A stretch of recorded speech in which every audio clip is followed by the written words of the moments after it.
트럼프, 시진핑 두 정상이 오늘 만납니다. 트럼프 대통령이 중국에 도착했습니다. 영상 보시죠.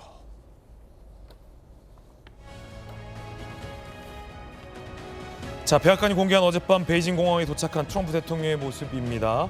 집권 일기 시절인 2017년 이후 9년 만에 방중입니다. 자, 오늘 오전부터 본격적인 국빈 방문 일정에 돌입했습니다. 자, 이렇게 굉장히 슬로우 모션으로 영화의 한 장면처럼 트럼프 대통령이 전용기에 내려서 레드카펫 위를 걷고요. 트럼프 대통령의 이 전용차죠. 비스트가 성조기를 꽂은 채 등장을 하고 중국의 오송홍기와 또 중국 시민들의 이 깃발로 환호하는 모습이 자 이렇게 드라마틱하게 미국 백악관에서 공개가 됐습니다. 전승원 원장님 모셨습니다. 자, 일단 방중 그래서 미중 정상회담이 시작된 건데 여러 가지 이란 문제도 있을 것 같고 양국 간의 관세 문제, 무역 문제도 좀 있을 것 같고요. 네, 그 이제 9년 만에 이제 처음으로 미국 대통령이 방중이고요. 보시다시피 지금 멜라니아 여사는 그 참석을 안 했어요. 네. 이거는 이제 국빈 방문이긴 하지만 어느 정도 그 실무적인 문제에 이제 초점을 맞춰가지고 2박 3일이긴 하지만 오늘 하루 이제 전체적인 회의를 할 것 같고요. 물론 가장 중요한 문제는 지금 무역 문제가 있죠. 그 사실 트럼프 대통령이 이기 들어서 관세 전쟁을 벌여가지고 그게 이제 작년 12월에 우리 부산에서 일단 그 관세 전쟁이 휴전 상태에 있는 거 아니겠습니까? 이제 그런 그 휴전 상태에 있는 이런 임시 휴전 상태인 관세 전쟁을 이제 좀 더 어느 정도 좀 무마시키고 피차 미국도 지금 경제가 어렵지만 중국 역시 그렇게 경제가 녹록지는 않기 때문에 피차 양해하는 선에서 어느 정도 제도적으로 경제 관계, 무역 거래 관계를 좀 정착시키는 것이 가장 중요한 목표일 것 같습니다. 네. 그런 차원에서 이제 소위 보드 오브 트레이드, 트레이드 보드라는 그런 그 기구를 만들어서 이런 향후 미중 양국 간의 무역 관계를 좀 제도화하자 그런 얘기들도 있고 그것이 하나의 성과로 될 수 있을 것 같고요. 또 미국이 중국으로부터 이제 미국 제품을 사달라고 하는 여러 가지 지금 품목들이 있습니다. 대두도 있고 비행기도 있고 여러 가지가 있고 또 중국은 중국 나름대로 미국으로부터 원하는 것들이 있기 때문에 이런 물품 상호 교환 차원의 어떤 그 무역 거래 큰 틀에서 합의가 있을 것 같습니다.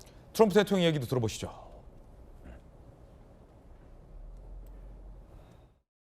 What is your message to President Xi as it relates to the Iran war?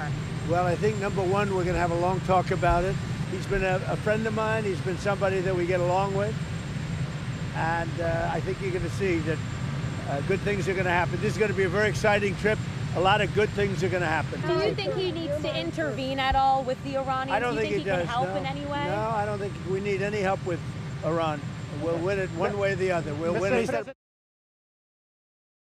자, 이렇게 미중 정상회담이 시작이 됩니다. 그런가 하면 청와대 위성락 안보실장이 이 호르무즈 해협에서 피격당한 우리 남호 선박의 공격 원인에 대해서 여전히 이렇게 얘기를 합니다.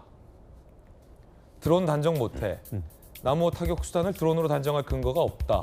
미사일 등 여러 가능성이 열려 있다. 공격 주체는 여전히 확실치 않다.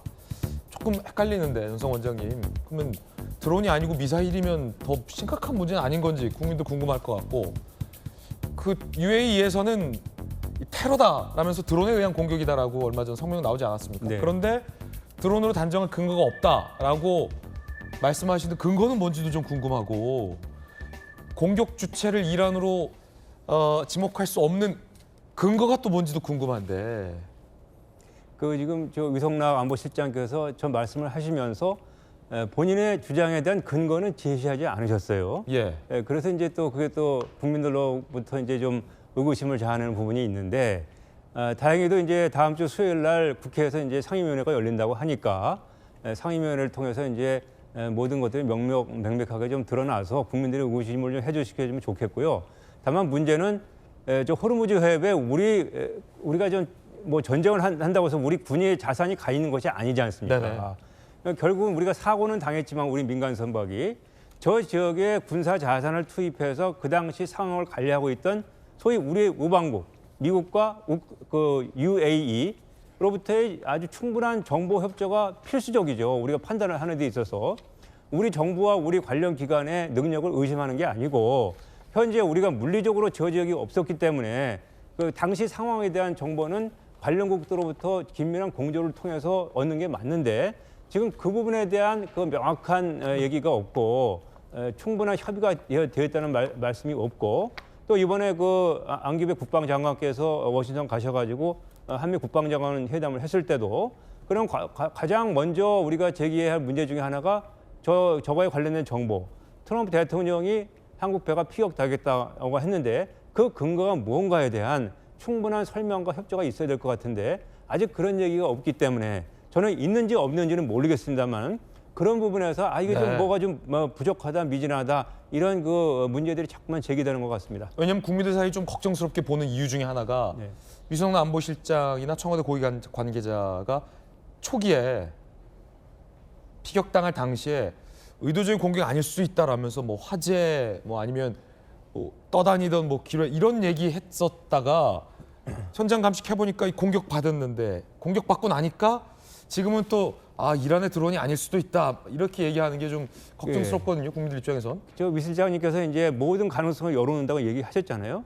그럼 그 가능성을 처음부터 열어놨어야 되는 거죠.